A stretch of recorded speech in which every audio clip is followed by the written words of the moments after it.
Kakashi attaqué et le Rasengan. Quand on pense à Kakashi attaqué, on imagine tout de suite le ninja copieur avec son regard emblématique, son Sharingan et surtout son Chidori fulgurant. Mais ce que beaucoup de fans oublient, c'est que Kakashi sait aussi utiliser le Rasengan. Oui, le même Rasengan créé par le 4e Hokage, Minato Namikaze. Kakashi a réussi à apprendre cette technique seul, avant même d'avoir le Sharingan. C'est clairement le signe d'un vrai prodige. Mais voilà le problème. Dans tout l'anime Naruto, Kakashi n'utilise le Rasengan qu'une seule fois, et uniquement pour montrer à Naruto comment ça fonctionne pendant un entraînement. C'est tout. Pas de moment de combat, pas d'affrontement épique de Rasengan, juste une petite démonstration. Et côté puissance, le Rasengan de Kakashi est solide, oui, mais pas exceptionnel. Il s'agit d'une version basique, similaire en taille et en densité de chakra à celle utilisée par Minato ou par Naruto au début de la série. Assez puissant pour faire des dégâts, bien sûr. Mais on est loin des Rasengan démesurés comme le Rasen Shuriken ou le Massive Rasengan, Ultra Big Ball Rasengan. Dans un univers rempli de techniques spectaculaires, le Rasengan de Kakashi ressemble plus à une goutte d'eau dans l'océan. Stylé, mais clairement pas son attaque fétiche. Et les variantes? C'est là que Kakashi n'explore pas du tout le potentiel de la technique.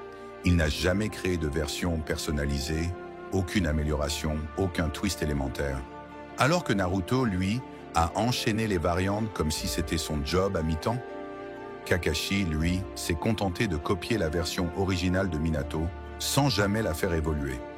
Le fait qu'il n'utilise le Rasengan qu'une seule fois dans toute la série est assez révélateur. Cette technique n'a jamais vraiment fait partie de son style de combat. Honnêtement, on dirait qu'il l'a vu comme un petit projet parallèle, pas comme une arme de prédilection. Kakashi s'est toujours davantage concentré sur le Chidori et sur les techniques liées à son Sharingan. Et côté originalité, eh bien, rien de particulier malheureusement. Pas de transformation de nature, pas de variation de chakra, même pas un vrai moment de combat avec cette technique. Juste un Rasengan simple, utilisé une fois, à des fins pédagogiques. C'est pour ça que Kakashi arrive en bas du classement des utilisateurs de Rasengan. En résumé, Kakashi Hatake est peut-être un ninja génial, maître de 1000 techniques.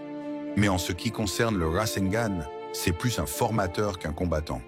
Oui, il peut parfaitement exécuter la version de base. Il est tellement talentueux que ce n'est pas un problème. Mais pour lui, le Rasengan est un outil d'enseignement, pas une arme de combat. Juste une technique parmi tant d'autres, laissée de côté. Fascinant, non? Ici, on ne fait pas que regarder des animés. On vit chaque personnage, chaque histoire, chaque émotion. Ne manque pas notre contenu exclusif et nos analyses inédites. Abonne-toi dès maintenant et fais partie de la communauté d'anime la plus passionnée et créative qui existe. Merci pour ton soutien. Ce voyage n'aurait pas le même goût sans toi. Konohamaru Sarutobi et le Rasengan. En 7e position, Konohamaru Sarutobi, petit-fils du 3e Hokage et élève numéro 1 de Naruto. On pourrait croire que Konohamaru serait surpuissant avec le Rasengan, non? Eh bien, pas vraiment. Oui, il a appris cette technique directement de Naruto lui-même et il sait clairement l'utiliser correctement. Mais dans Boruto, beaucoup de fans ont été déçus. Pas parce que Konohamaru est faible, mais parce que quand tu le compares à certains monstres de la série, il ne brille pas autant qu'on l'espérait. Côté technique, son Rasengan de base est propre et maîtrisé.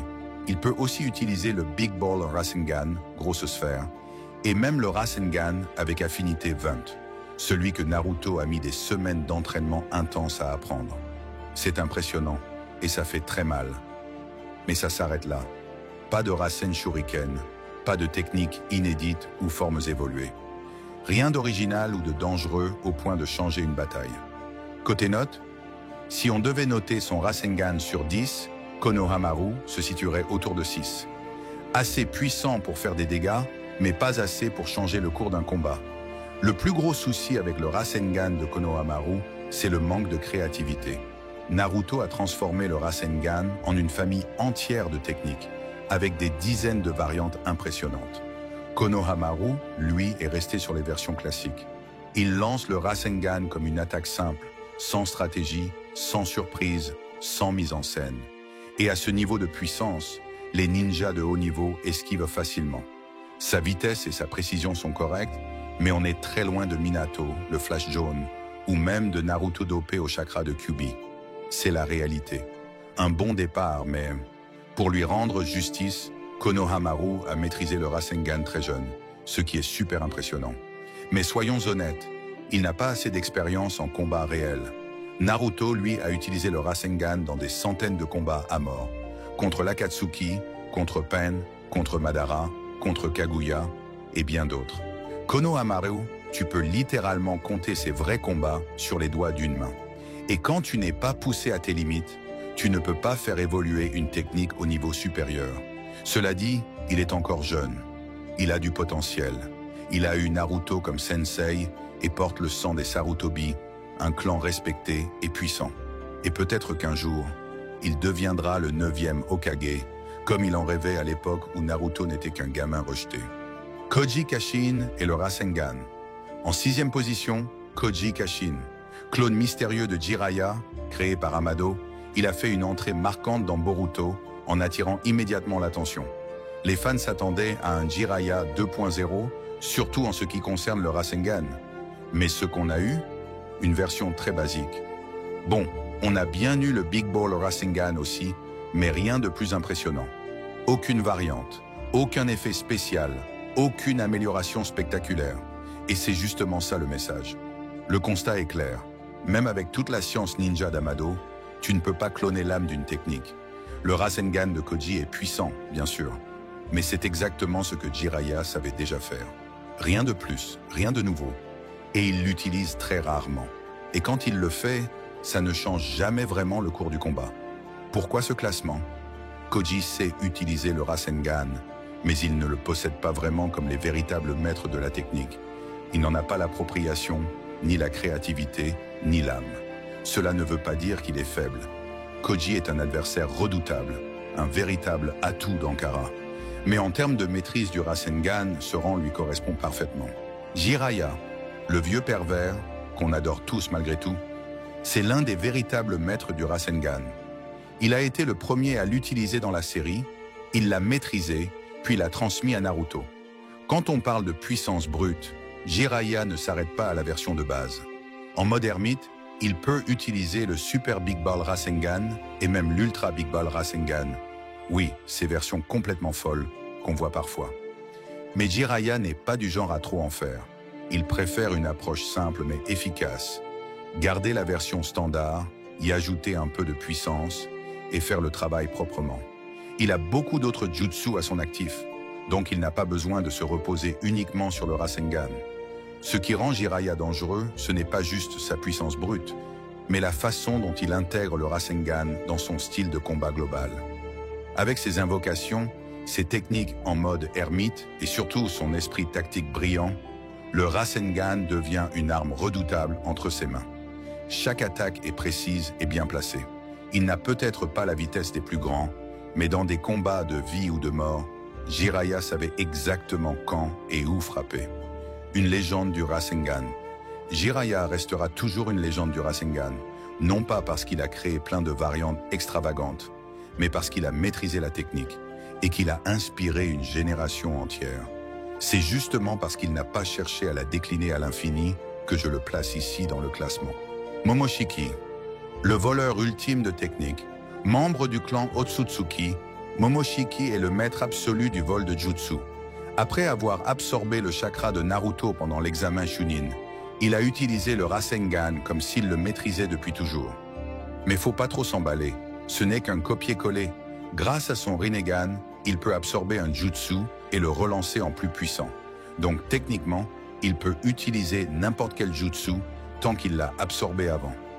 Une copie puissante mais sans âme. Son Rasengan est énorme, chargé en chakra et cause de gros dégâts. Mais ça reste une copie sans la finesse ni le style des vrais maîtres comme Naruto ou Jiraiya. Côté vitesse et réflexe, rien à dire. En tant qu'Otsutsuki, il est ultra rapide naturellement. Mais ce n'est pas de l'entraînement, juste des capacités innées et ça se voit dans son manque de stratégie avec le Rasengan. Il balance le jutsu comme une brute, sans subtilité. Une technique volée n'est pas maîtrisée, Il n'a jamais transpiré pour apprendre le Rasengan. Pas d'entraînement, pas de recherche, pas d'évolution. Juste un bon vieux CTRL plus C, CTRL plus V, après avoir pompé le chakra de Naruto. C'est là que ça le pénalise dans le classement. Zéro créativité, zéro maîtrise réelle. La spirale explosive, sa seule variante. Plus tard, il développe une version à lui. La balle en spirale, une version compressée qu'il tire comme un projectile de chakra. Pas mal, mais rien de révolutionnaire comparé à toutes les variantes créées par Naruto. Et côté puissance de perçage, d'autres jutsu comme le pistolet à eau de Suigetsu ou le crayon de chakra de Killer Bee sont tout aussi efficaces, même si moins puissants. Puissant, mais pas maître. Il reste bien classé parce que sa puissance brute est immense, mais son Rasengan manque d'âme et de maîtrise. Boruto Uzumaki, l'héritier créatif du Rasengan. Ah, voilà Boruto, le fils de notre bon vieux Naruto. Le gamin qui clamait ne pas vouloir ressembler à son père et qui finit par hériter de la technique la plus emblématique du clan Uzumaki. Mais attention, Boruto n'est pas une simple copie de Naruto. Il a su apporter sa propre touche au Rasengan, au point que même Naruto a été impressionné. Moins de puissance, plus de subtilité. Côté puissance brute, le Rasengan de Boruto n'en impose pas.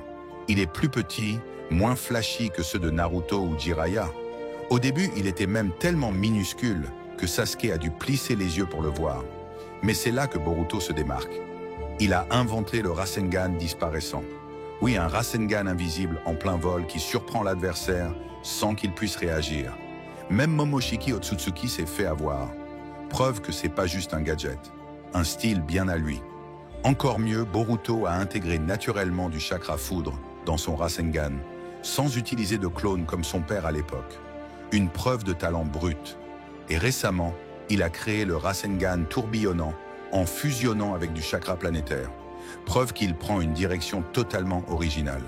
Seul bémol, il a besoin d'avoir les deux pieds au sol pour l'exécuter, ce qui limite sa mobilité en plein combat.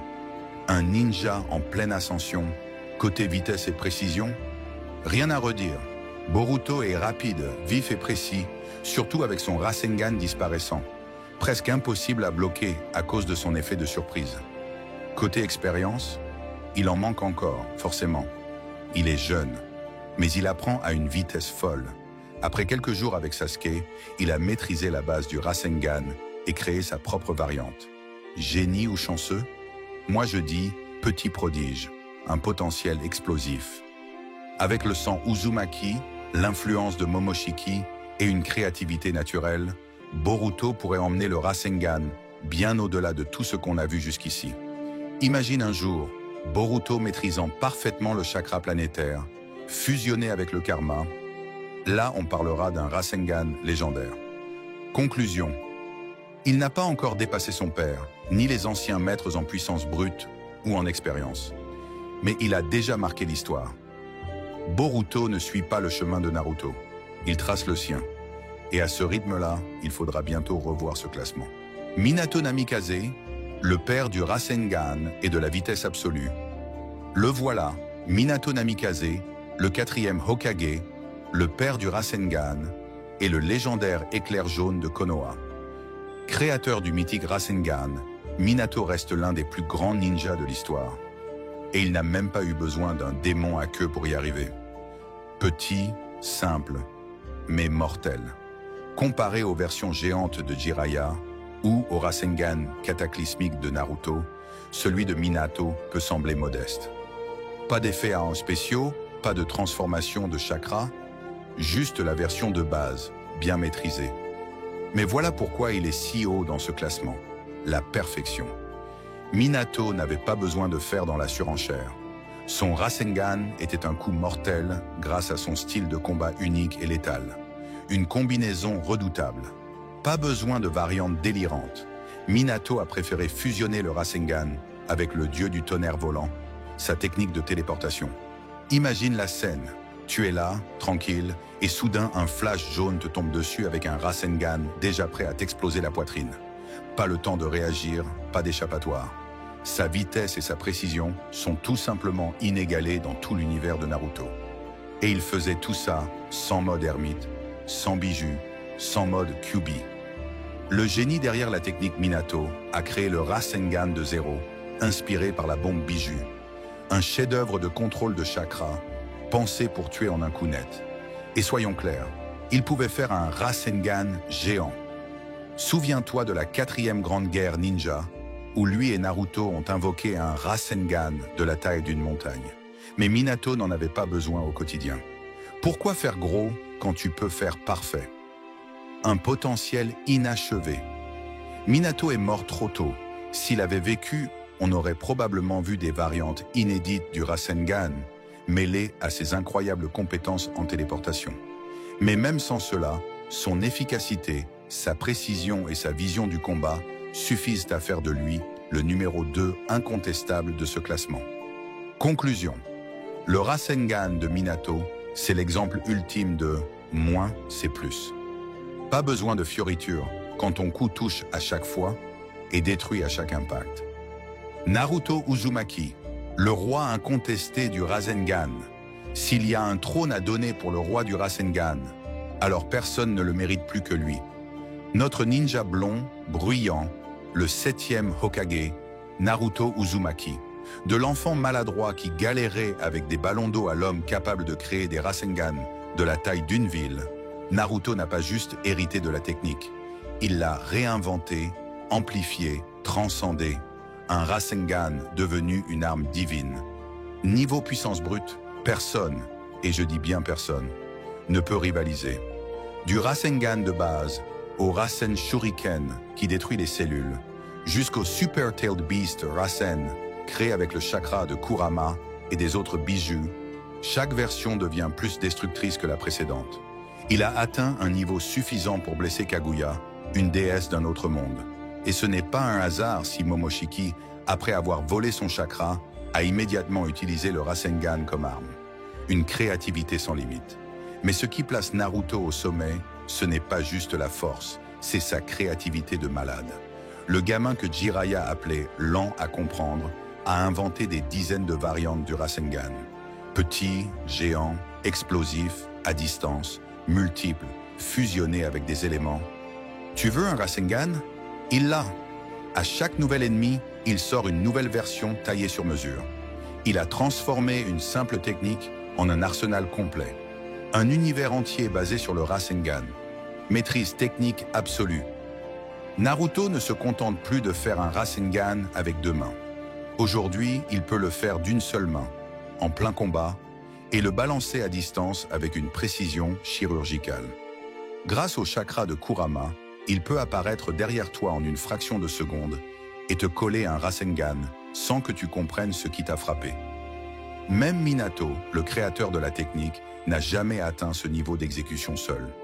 L'expérience fait le maître Naruto à utiliser le Rasengan dans toutes les guerres contre Kabuto, Pain, Obito, Madara, Kaguya, Momoshiki, et chaque fois il a prouvé que le Rasengan ce n'est pas juste une boule de chakra, c'est son style, son âme, sa signature. Il combine ses clones pour créer des feintes, l'intègre à des attaques en équipe et même partage son chakra avec d'autres pour les aider à l'utiliser, comme il l'a fait avec Boruto contre Momoshiki. Conclusion. Naruto a fait du Rasengan un art, un style de combat complet, une extension de lui-même. Alors oui, Minato l'a inventé, Jiraiya l'a maîtrisé, mais Naruto en a fait une légende vivante. Et c'est pour ça qu'il est, sans discussion possible, le numéro 1 absolu, le roi du Rasengan. Prêt pour la suite? Parce qu'avec Boruto qui évolue, le trône ne sera peut-être pas éternel. Mais pour l'instant, Naruto est au sommet.